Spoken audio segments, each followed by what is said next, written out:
प्यारे भाइयों बहनों, सादर सप्रेम नमस्ते। सत्यात प्रकाश का तृतीय समुल्लास का पाठ चल रहा है। भाग हम 22 पर पहुंच गए हैं।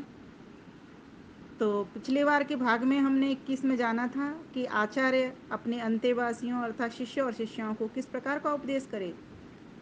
तो कहा गया था कि सत्य बोले, धर्म का आचरण करे, प्रमाद रहित होकर के पढ़े पढ़ावे, ब्रह्मचर्य से विद्या को ग्रहण करे, आचार्य के लिए प्रिय धन देवे, विवाह करके संतान उत्पत्ति करे, प्रमाद से सत्य को कभी न छोड़े, धर्म को कभी न छोड़े, चतुराई को कभी न छोड़े, देव विद्वान माता पिता अतिथियों की सेवा करे, है ना, मिथ्या भाषण कभी न करे, धर्मयुक्त सबके साथ में व्यवहार करे, और दान को भी दे, किसी भी प्रकार से दे, पर लेकिन 6 प्रकार से तरीका बताया था कि किस किस प्रकार से दान दिया जा सकता है। श्रद्धा से देना, श्रद्धा से देना, शोभा से देना, लज्जा से देना, भय से देना, प्रतिज्ञा से देना, लेकिन देना जरूर, क्योंकि दान के ऊपर ही जो जिन लोगों के पास कुछ नहीं है या जहाँ आपकी ज़रूरत है वहाँ पर वो दान ही है जिससे कि आगे के काम चलते हैं, धार्मिक कार्य भी चलते हैं, संगठन भी चलते हैं, गुरुकुल आदि भी चलते हैं, यज्ञ आदि भी धन से ही संपन्न होते हैं। कोई भी काम बिना धन के नहीं होता।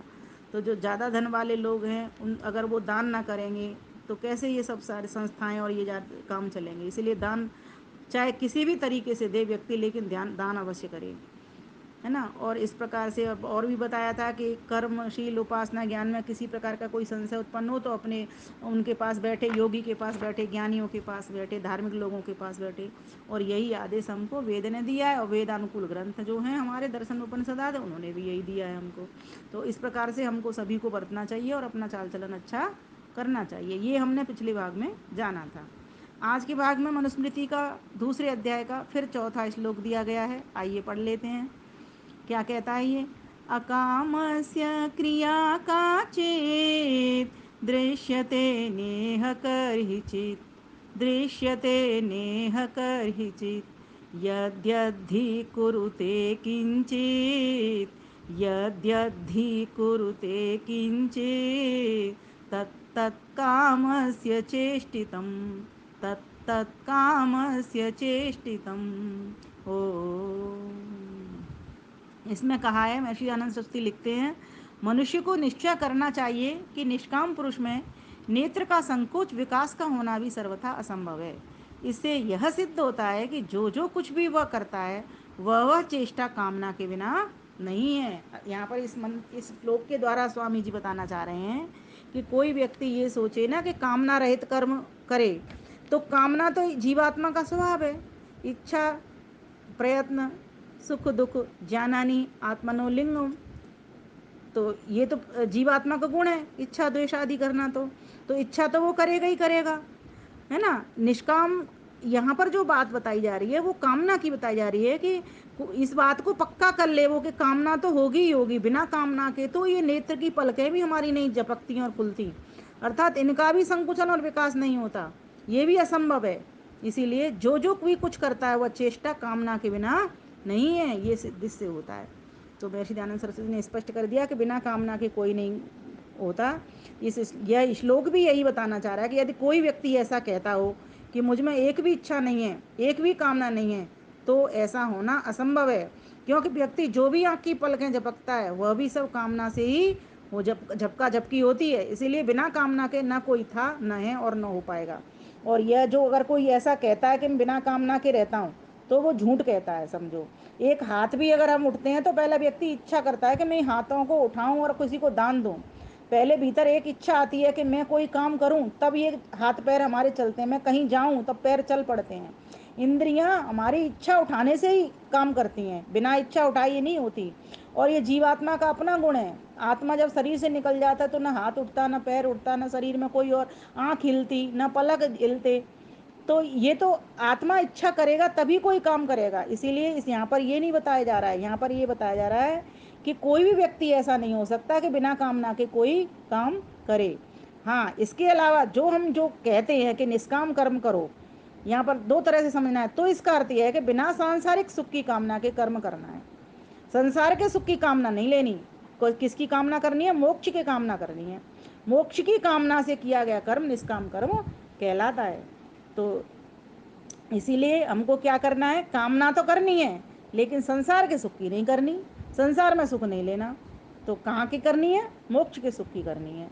और अगर कोई ऐसा कहता है कि मैं मेरे भीतर कामना ही नहीं है, तो वो तो गलत बात है। बिना कामना के तो कोई काम हो ही नहीं सकता। मोक्ष में भी वो नहीं जाएगा। कामना करेगा कि मैं स्वाध्याय करूं, मैं योगाभ्यास करूं, तो पहले तो मन में इच्छा ही उठाएगा ना व्यक्ति, तब तो करेगा इस काम को। तो इसीलिए कोई भी ये मनुष्य को पहले निश्चय कर लेना चाहिए। महर्षि आनंद सरस्वती बता रहे हैं कि निष्काम पुरुष में भी नेत्र का संकोच विकास का होना भी सर्वथा असंभव है। ऐसा कुछ नहीं होता। इससे यही सिद्ध होता है कि जो कुछ भी कोई करता है वह चेष्टा के कामना के बिना नहीं कर सकता। पहले पहले उसको चेष्टा होती है मन में, तब जा करके उसकी इंद्रियां भी काम करती हैं। तो अर्थात कामना तो होती है, पर अब हमने कौन सी कामना से रहता होना है? संसार की कामना से रहता होना है। बस ये समझना है। यहाँ पर हमको मोक्ष की कामना करनी है, परमानंद की कामना करनी है। तो यह यहाँ पर बता दिया। अब आगे फिर मनुस्मृति के एक पहले अध्याय का 108 और 109वां श्लोक और लिया। ये दो और पढ़ लेते हैं आज। आचारः परमो धर्म श्रुतियुक्तः स्मार्त एव च, श्रुतियुक्तः स्मार्त एव च, तस्मात् अस्मिन् सदा युक्तो, तस्मात् अस्मिन् सदा युक्तो नित्यं स्यादात्मवान् द्विजः, नित्यं स्यादात्मवान् द्विजः। आचाराद्विच्यतो विप्रो न वेदफलमश्नुते, आचारेण तु संयुक्तः सम्पूर्णफलभाग् भवेत्, सम्पूर्णफलभाग् भवेत्।